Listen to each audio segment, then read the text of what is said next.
So the last time we talked about a lot of stuff. We talked about you coming up, being raised up without your parents. We did.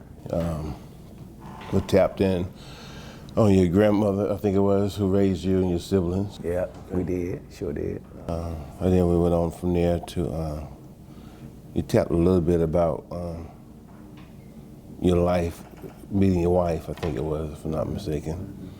And then we talked about the mentorship with the kids for the program that you all have, what you're doing. Right. Okay. Right.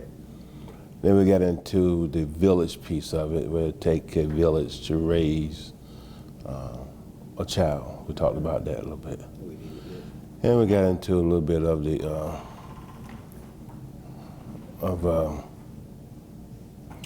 mental health piece of it. Then we talked about the existence of the issues that the children are dealing with in this day and time.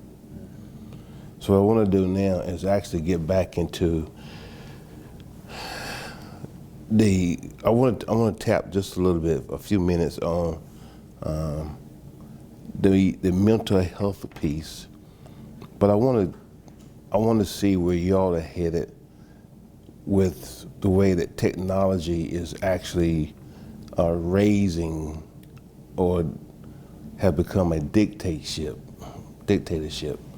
to the human race. And we all know dictatorship or dictators always have, they control everything the way they want it to be, you know? Yes, sir. So when we look at the media today, or we look at technology, I want to get into the part just a little bit of how your organization will look at combating the dictatorship of technology in the lives of our youth, if that makes sense. Yeah, it does make sense. When we see, just like they was telling me earlier about the submarine, this has probably been one of the least amount of times I have watched television in the past 8 years. I've not watched a lot of television. I've watched some Netflix stuff, that little series here and there, stuff like that going on. But I've actually gotten away from the news and television as a whole. And I wonder myself, why? And I think that I see where it is a controlling factor. You watch an episode of Manifest, or an episode of a Ghost, or something, and you sit there and you watch it and watch it and watch it and watch it and watch it before you realize you're out of touch with the everyday part of society. Yeah, if I could chime in right there, I believe that a lot of times within the news, within the programs and things that we watch are just exactly what it says. It's a program. I believe that sometimes we're programmed to, I like how you said, conform with, the dictatorships. These programs are slightly dropped in our lives along the way, just getting us ready and prepared for whatever the plan or the system is. And so I do agree with that. And then when you mention the young people and technology, I've always, well, not always, but here recently, I've liked to look at the young people, the younger people, because I'm not, but so myself, but the millennials, I like to look at them as if we love, our organization loves to kind of mentor them, kind of prepare the millennials for what's next, because they're gonna take where we are and continue on with it. You know, they're the future for us. And I love that. I love mentoring the millennials, but at the same time, the thing that kind of disconnect them is technology, is all the technology, because they were brought up a way that they just could push a button and make things happen, you know, and the way we were brought up is we had to engage, you know, we had to build relationships, we had to build trust. Yeah, all that thought right there. Yeah. Good morning. I'd like to welcome you to another episode of Coffee with the Sheriff. Today, our special guest is Rick Morton. I call him his old name. Rick Morton. Rick is the founder of Heads Up Barbershop, as well as Heads Up nonprofit organization to help bring some mentorship to the Guilford County, North Carolina area. So, good morning, Rick. Good morning. How you doing? I'm doing great, Good. I'm glad to be back here for the second episode to finish the conversation we started. The conversation is it can be it's a great conversation, I put it that way. But it's so broad because there's so much to try to cover, but we won't be able to cover all of it. But what I like to do is believe that the doors are open for conversation from the people within the area who watch this video that will reach out to you and talk with you about your mentorship with your program. How many children, how many young adults have you all reached? How many young children or young adults have you actually, if you have not reached but yet came in contact with? That's important. Numbers are important. We have to know the numbers of what we're doing so we know how to improve or where we need to adjust, if that makes sense. We talked a little bit about the village. It takes a village to raise a child, or a village to raise children. I was one of the village children back in my early age. Years are coming up in the mid-60s, born in 63, so the 70s and early 80s. Whatever I did out of order, I was corrected. It didn't matter whether it was my mother or my grandparents, or it was the village. The people within the village would make sure that we walked straight and put things in order. Yes. So, you know, this day and time, people don't want you saying anything to their children. They don't want you chastising their children.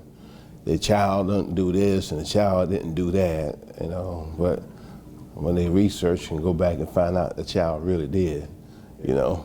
But a lot of times that it stems from home, because they used to talking junk, cussing out their moms and their dads, what they're not gonna do, and they move on. Yeah. And then it gets out into the school. Go ahead. Yeah, I was gonna say, then they move on and carry it into their teenage years, then to the school, and eventually into society. One thing that is important, that you drew the similarities for me, you helped me understand, you helped point out the village which I was raised in, and then we're trying to have a continuance of raising a village here, you know, not just through any type of nonprofits or anything, but just in the homes. I think it starts in the homes. What do you think? Like with the immediate families, it starts right here. It starts within your immediate surrounding. Yeah. You know, who they surround themselves with is who they will try to be like. Okay. Let's talk a little bit about technology in today's society when it comes to mentoring or bringing some mentorship to our youth. You know, I go back and I think about the early stages of computers. I think about people, the Game Boys, Xboxes, or better yet, I can't think the one that was before that, PlayStation. PlayStation, Atari. Yes, and people were getting those toys or computers for their youth and putting them on the sofa or in a circle to play the games while they worked or did other things they want to do. Now, as we have advanced within the past decades, couple of decades, technology continues to be advanced on a daily basis. So when we look at that, how challenging do you see or do you believe that it's going to be to mentor our youth away from the technology devices that they have so they can have the connection and the relationships? Now, I think that would be a huge challenge, to try to direct them away from. But I do think where we could have common ground is with technology, the way it's been progressing and the direction it's going, we would have to meet them in that technology arena, if that makes sense. Just because it's here and it's only gonna get, progress more. So, I think we could still build those communities, those relationships, but just in an area where we have to use technology as well. That's going to be in every area. It's going to be everywhere. It's going to be everywhere. But we have to find a way. I guess my question to you is how your organization, along with the technology, true, technology is here, so we can't do away with that. We know that. Right. But there have to be some downtime from the devices where they can dialogue one-on-one or within a group setting to understand what's happening, so they don't actually become accustomed to not dealing with the human race. Right. Because if we just stay with the technology, then we won't be able to communicate. So I agree with you. So I think the challenge will be having to sit and have conversations, having to build rapport, learning how to communicate. Because if we just stay with technology, that just diminishes our communication skills. So how would you suggest that we do the communication and the communication piece? How would you with the young people, with the youth? We're brainstorming right now, and we're open to any type of help and heads up for our youth, but we're just trying to come up with ideas to where we can engage.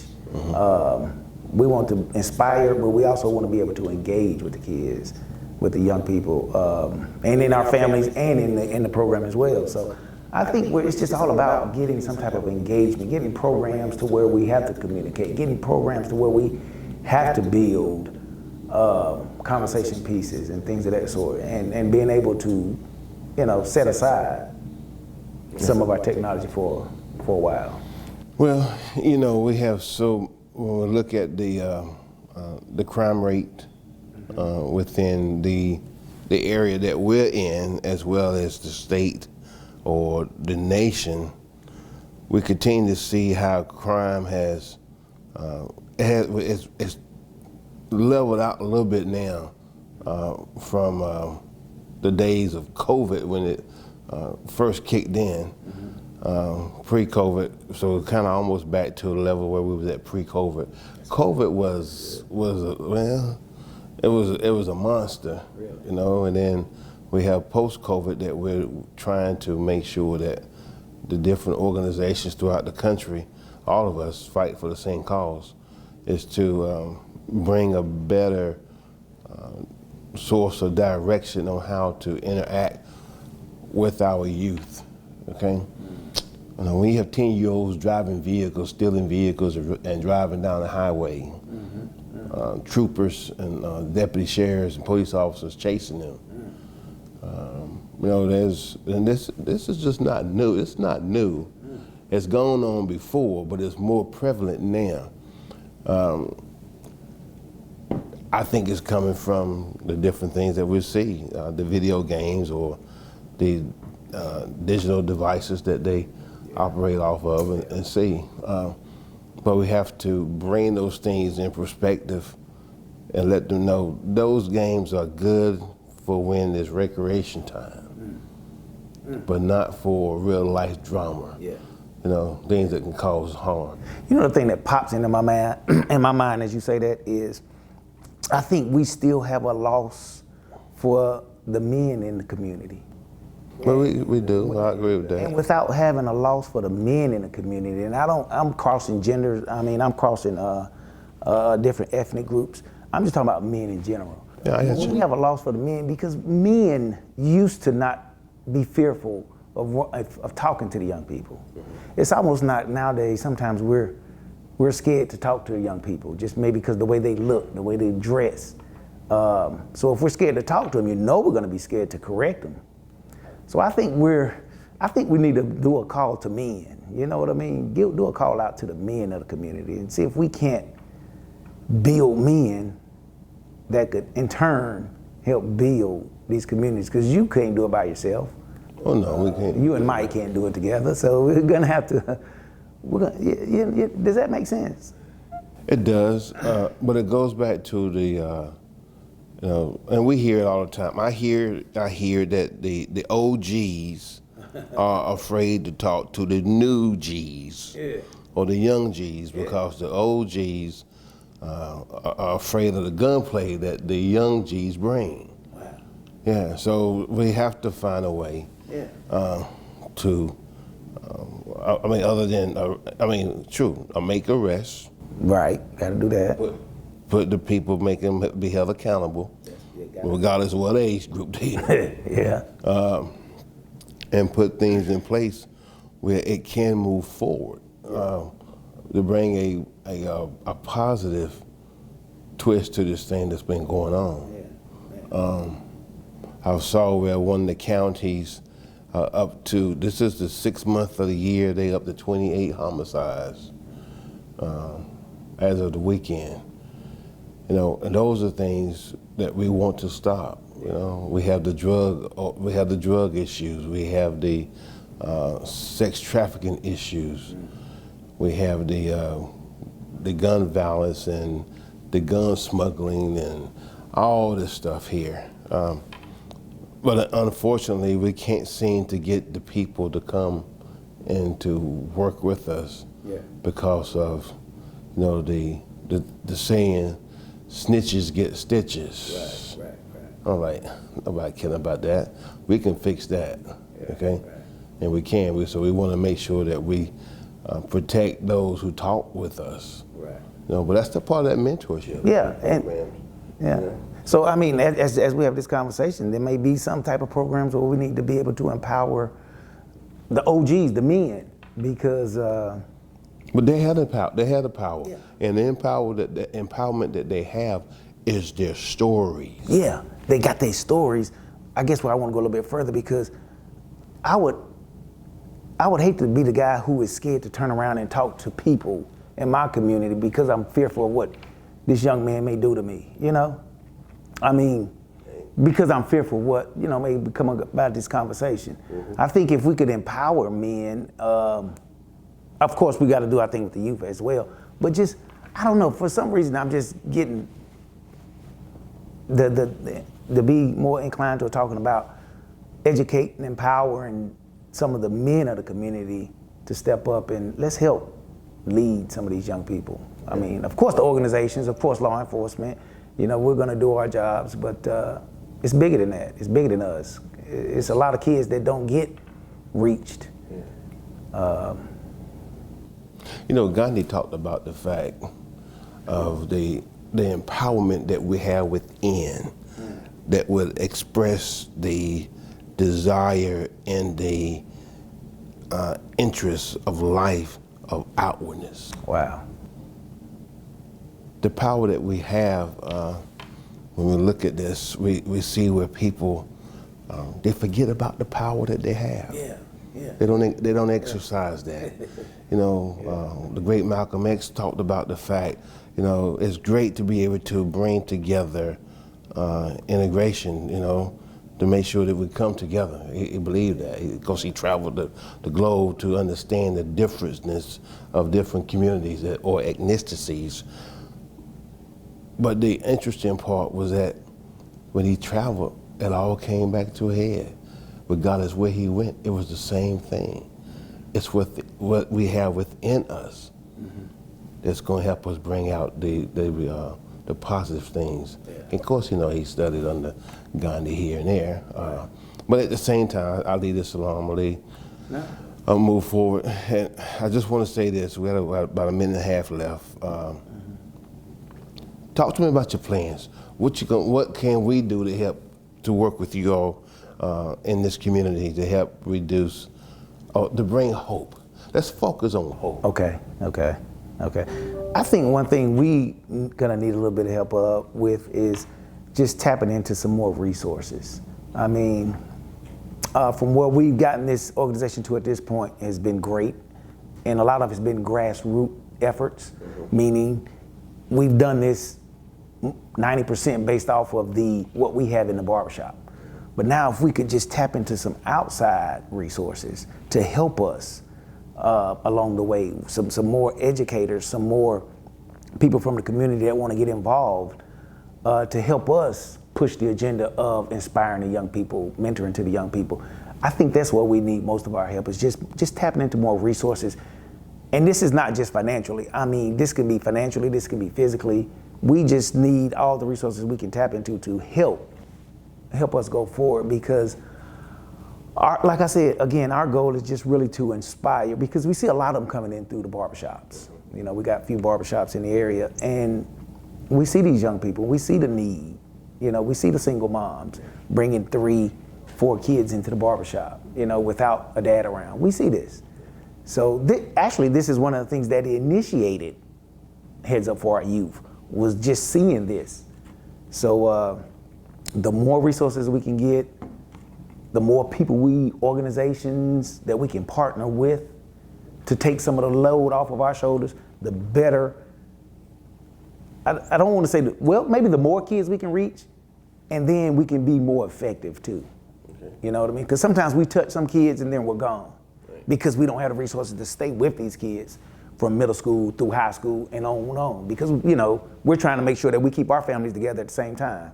Right. So the more resources we got, we can walk with these kids all the way through from ages 8 on up into young adult life. So I heard earlier during our conversation, I'm kind of summing it up. We need the fathers or we need the male mentors to step up with us to help raise or help protect or help build the village. Yeah. You know, Nehemiah was on the wall. God had given him an assignment not to come off the wall until the wall had been restructured, rebuilt, and strengthened. So not only was it in a construction way, on a visible sense, but it was also mentally that he had to deal with. Right. Okay, yeah. So we have to find a way to get into our youth mentally, yes. To strengthen their minds and their hearts and souls to help take them to the next level.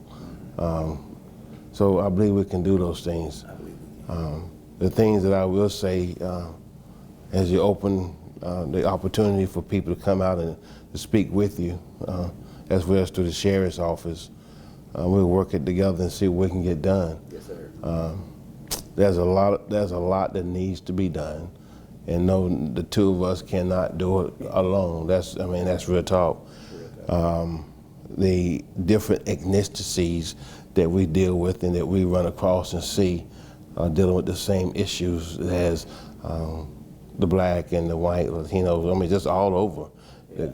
One way or another, they're dealing with it. They're dealing with something. Absolutely. So my goal is to see, as the sheriff of Guilford County, is see what we can get done together, and then make sure that the resources that come in tap into resources that continues to strengthen the sources that need to be, so we can move and be progressive about educating and our youth, instilling hope in our youth. Don't want our youth, I'm tired of our youth looking at the different things that they believe, and that's been prompts put out there to blindside them. The money and video movies and this and that. That stuff is borrowed. That's not their money. You know, the cars, the clothing, and the chains. Those are things that we want to, encourage them. If that's a reality, then we need to help teach them how to live it in a positive way. But for the most part, a lot of it is false.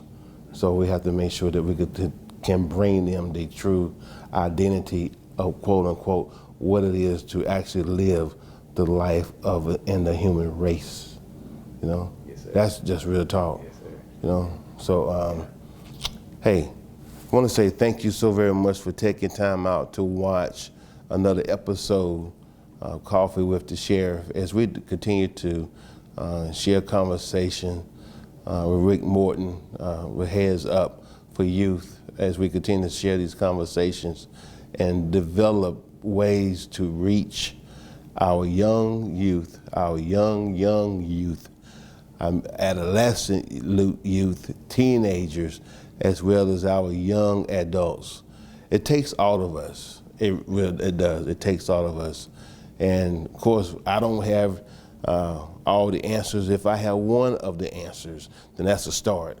And of course, Rick doesn't have all the answers either, but if he has one, then that's a start. That gives us two.